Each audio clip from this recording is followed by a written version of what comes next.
Hey guys, Ryan here. In today's video, I have 3 tips which I instantly think are going to help give you a better KD ratio and help you become a better player. So let's get into it, and with my very first tip, I want to talk about how it all comes down to winning your 1v1s. I'm not kidding guys, this is it. The whole high KD thing, this is the one skill you need to learn. You need to learn how to win your 1v1s, you need to learn how to isolate 1v1s, and you need to learn how to cut out deaths where you weren't even actually in a 1v1, you just got shot in the back or something.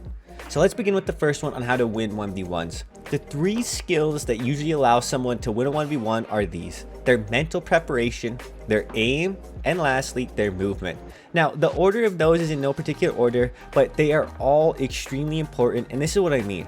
It is extremely rare that I am going into an area not expecting someone to be there. It is extremely rare that I am not mentally prepared for someone to be there. And when I am in a gunfight, I am ready to get the kill. That means my centering is on point. That means I'm going to put a big focus on being properly pre-aimed. And then on top of that, I'm going to make sure that my positioning is going to allow me to get to cover and play it up if need be. So once you have the mental side of it and you're actually prepared to even be in a 1v1 and not just get caught out running around like a headless chicken, now you need to hit your shots and have the movement to beat your opponent, because there's 2 parts of this, guys. You need to hit your shots and you need to make your opponent miss some shots. There's never really going to be a time where it's like an old Western duel where it's going to be first one to fire wins. You know, you're not going to take your 5 steps and turn around and bang, whoever shoots wins. No, guys, these gunfights take about half a second to a full second to actually complete. There's going to be a lot of missed shots. There's going to be a lot of chances where if you had proper movement, you could have made your opponent miss. And this is really what a high KD comes down to, guys.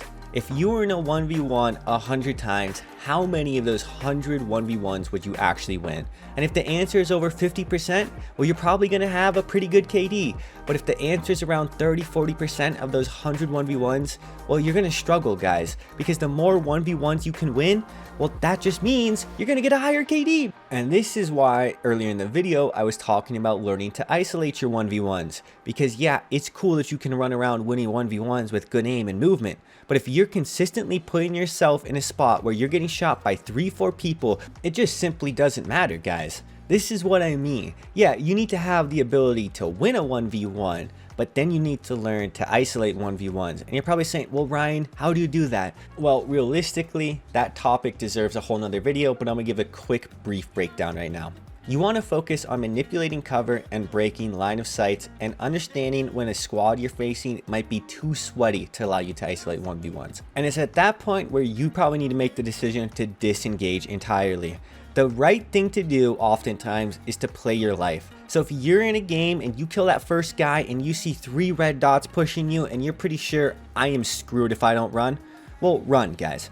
But if you see those 3 red dots and you can look at the space and you think to yourself, I can isolate all these 1v1s, do so, because that's how you're going to start murdering people. Because once you have those fundamentals down to win your 1v1s reliably, you need to start adopting the skills necessary to isolate 1v1s. And this is something that takes a lot of time. A lot of it is super situational. That's why it deserves an entire video. I'm only going to talk about it so much. But it's pretty much the reality, guys. Anyone you know who has a high KD, anyone you know who's probably struggling to get a high KD, is probably, you know, the whole riddle will be answered in this 1v1 conundrum. Just think of this hypothetical. If you had 100 1v1s, what percentage of those would you win? Because if it's a high number, you're going to have a good KD. But if it's a low number, and you got to be realistic with yourself, don't, you know, say, oh, I'd win 60% when you know you wouldn't.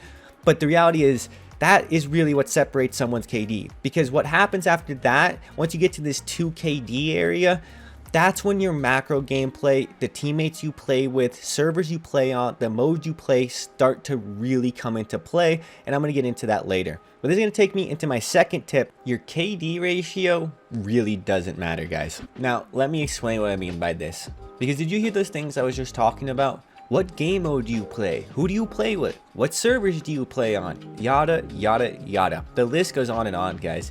You can have someone who has a 3 KD, but what if they average 3 kills a game? Because then do you think that means they're better than someone who has a 2.5 KD but averages 8 kills a game? Because in my opinion, the person who averages 8 kills a game with a 2.5 KD has probably a lot more skill, and they're probably going to oftentimes win a 1v1 a lot more. Because what you can do is, if you really want to, is you can play like a little scumlord for your KD ratio if you really want. I wouldn't recommend to do it. You really shouldn't do it, because that's not how to actually play. You shouldn't think like that. You should focus on getting better and really not stress about these arbitrary stats.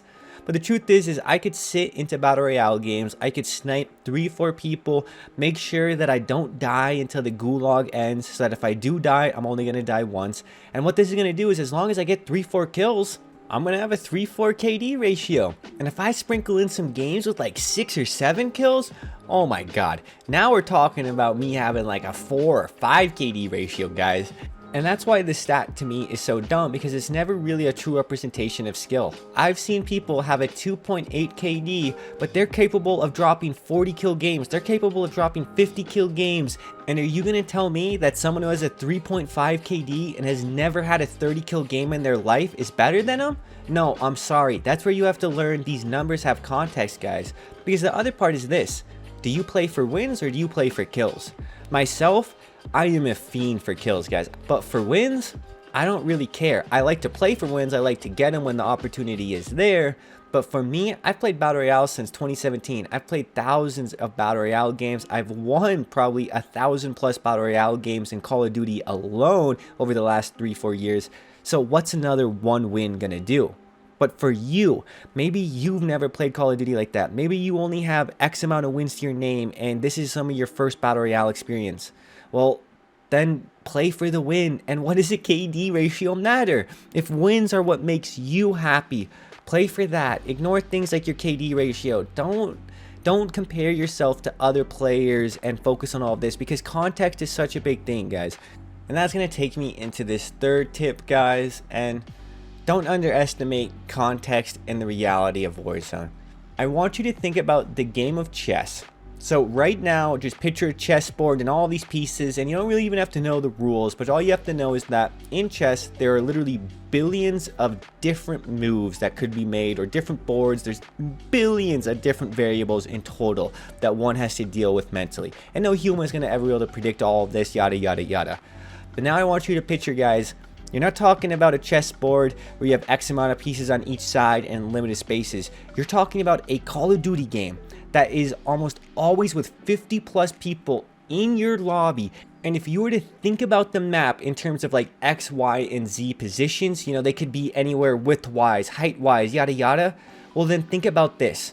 Anyone could be at almost any of those spots. So you could sometimes have 100+ people that could be in literally billions of different positions based on their X, Y, and Z coordinates. And if you aren't understanding what I'm saying, is there are so many variables in this goddamn game that unfortunately it's more akin to a hand of poker and playing poker than it is to a, you know, 1v1 tennis match. And that's the reality people have to accept. There is a certain level of luck to this game that you cannot deny, and anyone who thinks so is crazy. Sometimes you're going to hop on and the variables are going to work in your favor and everything's going to work out. But sometimes, no matter what you do, you could be the greatest player on earth, but when you're going into these lobbies, you could never predict anything and everything that's going to happen, and you are sometimes just going to get caught out. Anyways, guys, it's been Ryan. I hope you enjoyed the video. Peace.